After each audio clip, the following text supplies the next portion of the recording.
take his hands off of the freaking picture.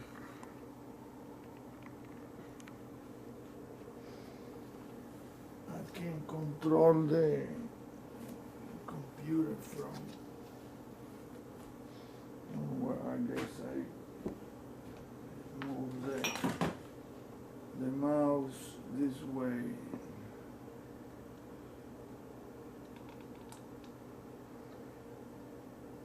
To be able to capture these close-ups with this camera, you have to take it from far away.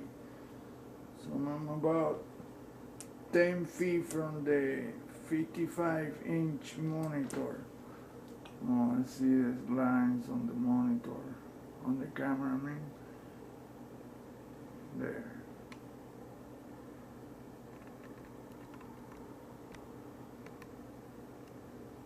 Those lines will kill the image when you try to enlarge it frame by frame.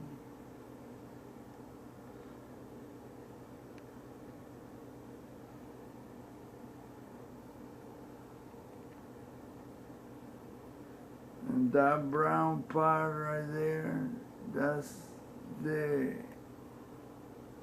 space.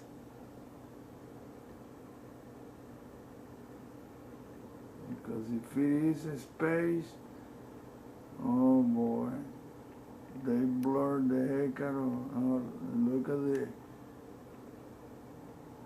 Yeah, they blurred the matrix, the tubes, all the structures that are visible above the moon, all around the moon. It's all over the moon.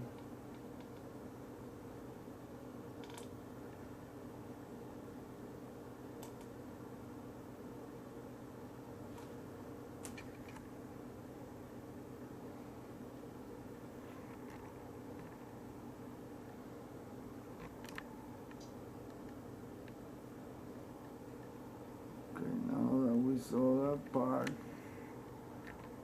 I guess somehow later I would put the two pieces together. No doubt. Yeah, that's where he moved his hand from there. There you go. Now we can see what was covering his hand. Oh my God, what a picture, boy. This dude has some material.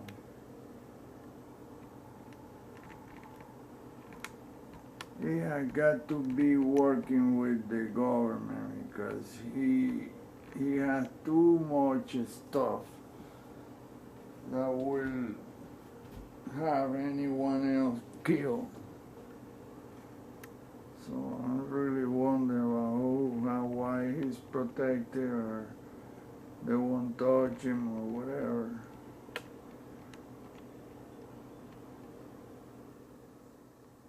Oh my God, the camera is zeroing on this. What is that? It sounds to me like a structure. Oh, I see a reptilian face. Squarish, but it's like a saucer looking deal there.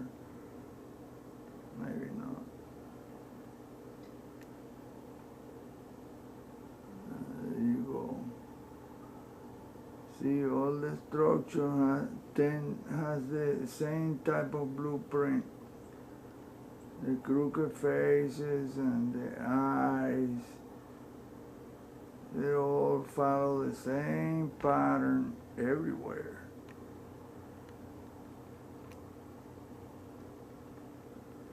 Now, in this interview, they didn't ask him about anywhere else, Jupiter, Enceladus, Iapetus, all those moons that are full of structures. that I know your garden variety type. And look all the other picture he has underneath that one. I wonder if he has, because the picture that I see from his webpage, none of them are that one. None of them. He hasn't shown any of that kind of picture in his website, thelivingmoon.com. You know, but areas like that, those are all houses, buildings. There you go. Now we can see more of the city. So those are houses, housing.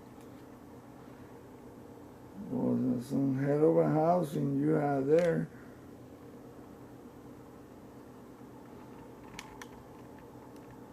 He talks like that is just so normal. Wow. It's just got your garden variety houses, and you know, it's okay. Don't sweat the small stuff. I guess that's the small stuff. Don't sweat it. Do not sweat that small stuff. And I guess it is because what I see in other moons is just wow. Well, this is just terrible because it's right above our heads.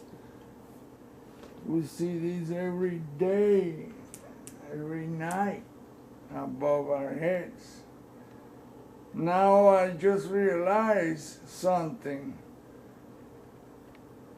If the moon is the size of Africa, how those Apollo images of Earth are the size of a pinky finger?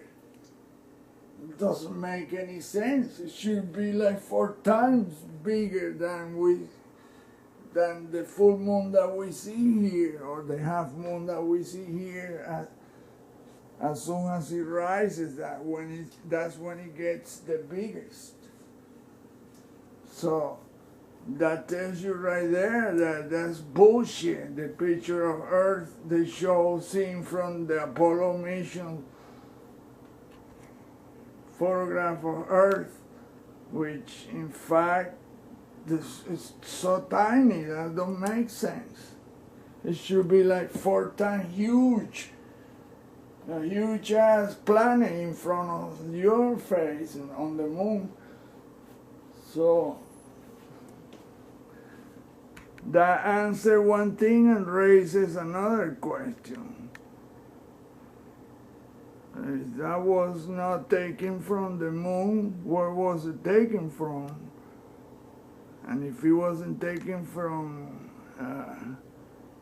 and if these guys, that's not so that mission didn't happen.